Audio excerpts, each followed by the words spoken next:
Entry number 402. While riding in my Cadillac, what to my surprise, a little Nash Rambler was following me about 1/3 my size.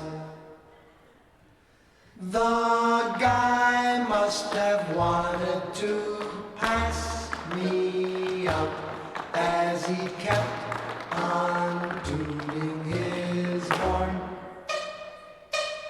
I'll show him that a Cadillac is not a car to scorn. Beep, beep.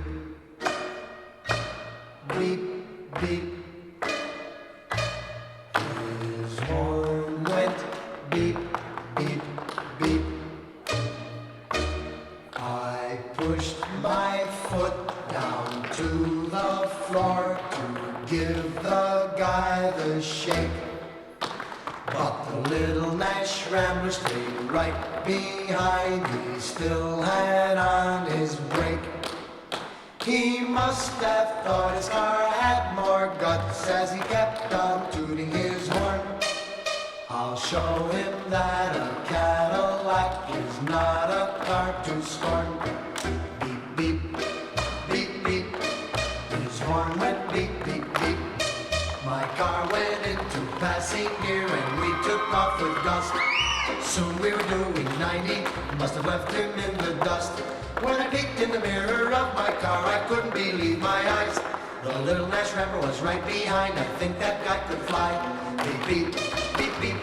His horn went beep, beep, beep. Now we're doing 110. This certainly was a race. For a Rambler to pass a caddy would be a big disgrace. The guy must have wanted to pass me out as he kept on tooting his horn. I'll show him that a Cadillac is not a car to scorn. Beep, beep, beep, beep. His horn went beep, beep, beep. Now we're doing 120 as fast as I could go.